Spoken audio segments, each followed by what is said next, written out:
Yo no volteo. Si ustedes ven el mapa, nada más para ser breve y no extenderme mucho sobre este tema, ese es un trabajo, que yo les digo, es un trabajo de filigrana que hizo CENAPI de la Fiscalía General de la República.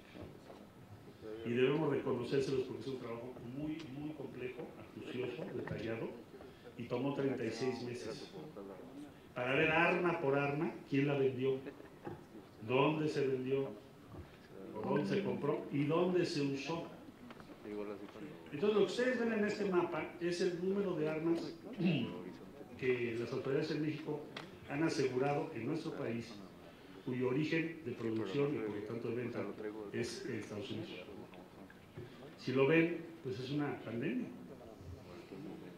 Lo único que varía es la tonalidad, es decir, donde está, digamos, color rojo como vino, es donde tienes más, y donde tienes el color casi naranja amarillo es donde tienes menos. Pero si se ponen ustedes a ver, las zonas en blanco, muchas de ellas son zonas o no pobladas o serranías importantes, con salvedad hecha de Yucatán y una región importante de Oaxaca, que también habría que ver cuál es la razón. Pero el resto del país, pues está lleno de armas.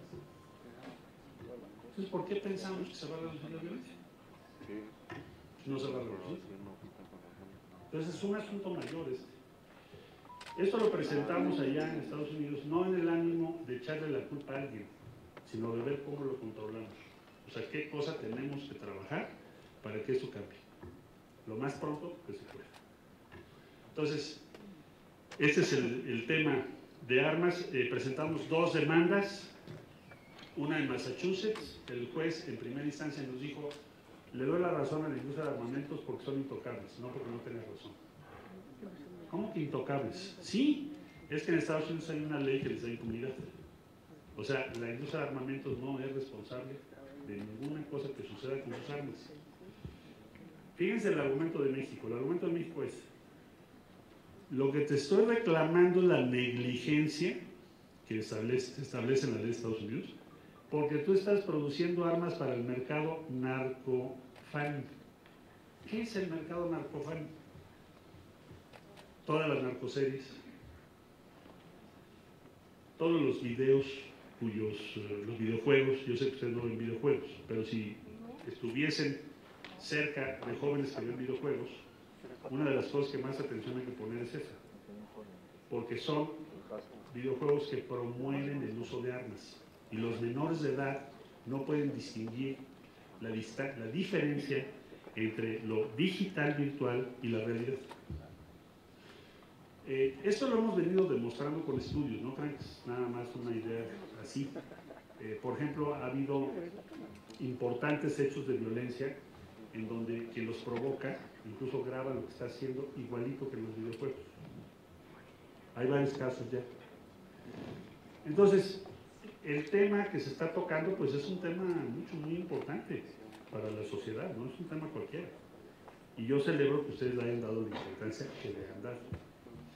Creo que tenemos que perseverar para lograr reducir ese tráfico y también empezar a restringirles la libre promoción de sus armas a través de los videojuegos. Porque eso le hemos puesto menos atención.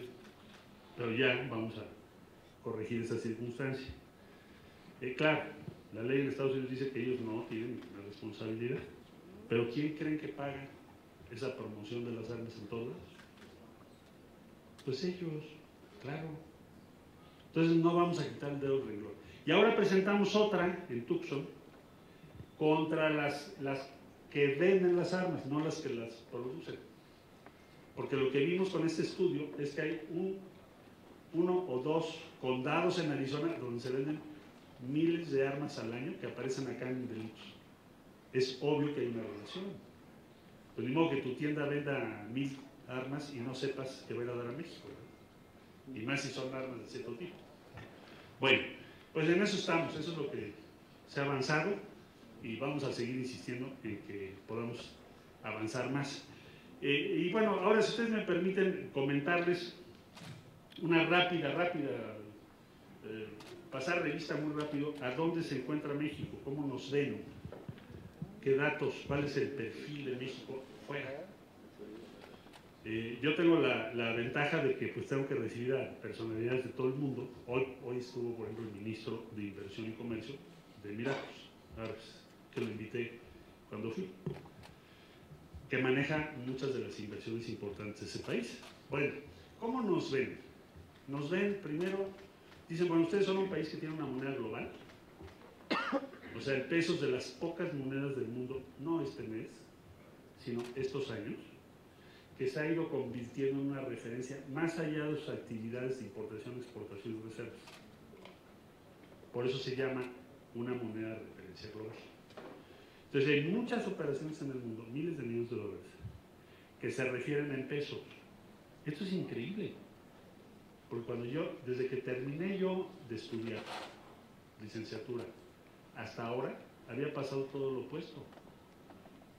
O sea, todo el mundo tenía su veladora para que no hubiera devaluación. Y si no, te prestaban una. Eso era de emergencia. Entonces, era una devaluación y otra, y otra, y otra. Entonces, se tornó la moneda nuestra en una referencia global. Eso es muy importante que lo tengamos en mente. Porque es la validación de mercado más poderosa que puede haber. O sea, yo te puedo mostrar el Goldman Sachs, el JP Morgan, el que tú quieras. Pero no tiene la misma fuerza que el que tu moneda sea una referencia global. Porque eso quiere decir que en las operaciones macro el peso se toma como tal, entonces el mercado te lo está señalando. Bueno, ese es un asset muy importante para México, porque cuando tú como inversionista, hoy hablé en la mañana con este inversionista, pero pueden ser otros, lo primero que ves es eso. ¿Qué tienes en tu pantalla? Pues esa es una variable clave que vas a ver en tu pantalla. Entonces, el euro tiene problemas, el dólar también, vivimos una cierta inestabilidad monetaria, entonces el peso es una moneda confiable, entonces la usan como referencia. Luego, los números de México. ¿Cuáles son tus números? Bueno, pues tienes tu demografía muy bien. Eso no es mérito de nosotros, pero tenemos el privilegio de vivir una era en donde el promedio de edad son 29 años, como yo les expliqué, y no tenemos la situación que tiene Estados Unidos, España o Japón. España ya números casi negativos, Japón igual, y Estados Unidos tiene ya tasas de crecimiento de 0.3, 0.2. Vas a necesitar millones de personas al año para mantener tu economía funcionando. Nosotros no tenemos ese problema. Entonces, tienes un buen perfil demográfico. Entonces, dato 1, tienes una moneda global. Número 2, tienes una buena demografía. Número 3, tienes estabilidad política. ¿Qué es estabilidad política? Alguien dirá, ay, ¿de qué hablas? Bueno, pues nada más vean alrededor. Es decir, lo que estamos viviendo son sociedades divididas, confrontadas, situaciones de inestabilidad. No sé si vieron las fotos de París, la protesta por la reducción de pensiones. En Brasil la diferencia entre Lula y su contrincante fue del 1%. Perú, bueno, ya les digo el problema que tenemos. No quiere decir que no tengamos problemas, ¿eh? No quiero que se entienda, sería adulación fácil. Eso no estoy diciendo. Lo que digo es, el grado de respaldo que tiene el régimen político actual en México, además del gobierno, es muy alto. Si nos comparamos, pues con nuestros vecinos de Estados Unidos o con otros países del mundo. Eso es un activo mayor. Y lo peor que puede pasar es que no nos damos cuenta. Bueno, entonces, moneda, demografía, política, estabilidad política, nivel de aceptación alto.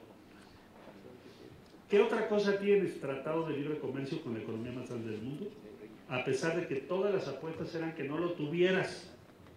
Es más, cuando me invitó Andrés y me dijo, oye, no, yo quiero que tú seas canciller, pensé en 2 nanosegundos. Híjole. Imagínate con Trump diciendo no quiero hablar de Norteamérica.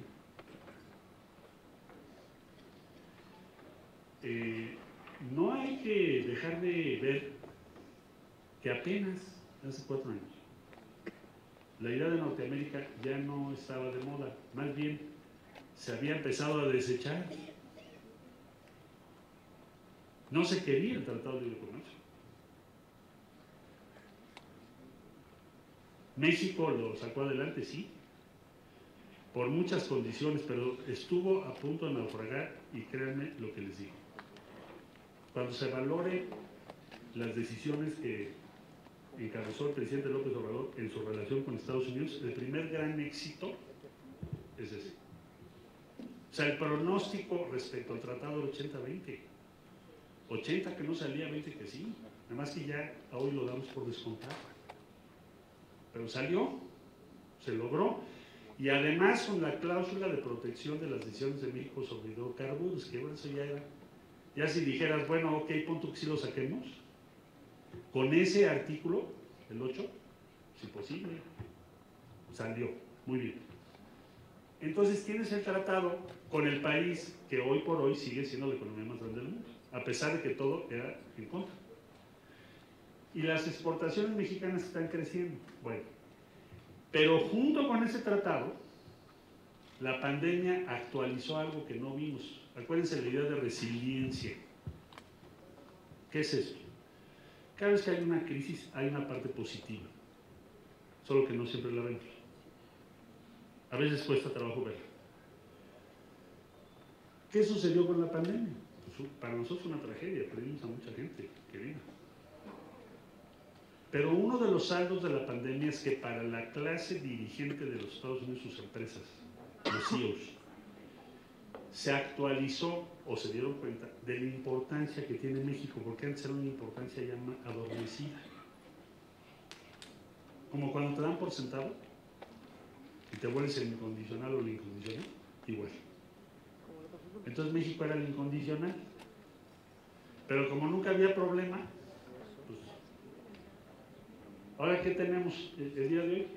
¿Y a qué me refiero con incondicional? Sí, que no te robas la tecnología, que no vas a crearle una competencia real a la ingeniería de México, etc. No me estoy refiriendo a lo político, sino a lo económico. Bueno, entonces, ¿qué es lo que ocurrió? Viene la pandemia y se dan cuenta que el país más confiable en términos de cadenas de suministro es México. Por eso vamos a tener inversiones y pronto se van a anunciar inversiones muy grandes.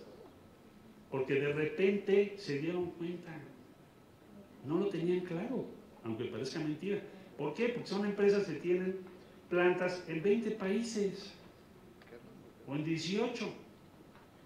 Pero a la hora que hubo una crisis grave que los puso en peligro, ¿quién fue el amigo al que le hablaste para decir, oye, necesito producir el doble?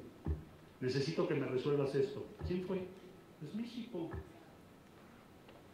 Nosotros no nos damos cuenta aquí, pero eso pasó. Entonces, tienes otra cosa que se llama friendly reshoring. Es decir, yo quiero tener mis empresas en un país que me garantice mi cadena de suministro y que sea reliable, que sea confiable. Eso combinado con el tratado es como un supermotor para la economía mexicana. Hoy tenemos 400 empresas en lista de espera para instalarse en México. Hoy. Empieza nuestro problema a ser cómo vamos a organizar los servicios para esas empresas. ¿Cómo les vas a proporcionar mano de obra calificada? Energía, agua, todos los servicios que requieren. Bueno, entonces esa es la otra cosa que ven como una gran ventaja para México. Entonces, repito, moneda global,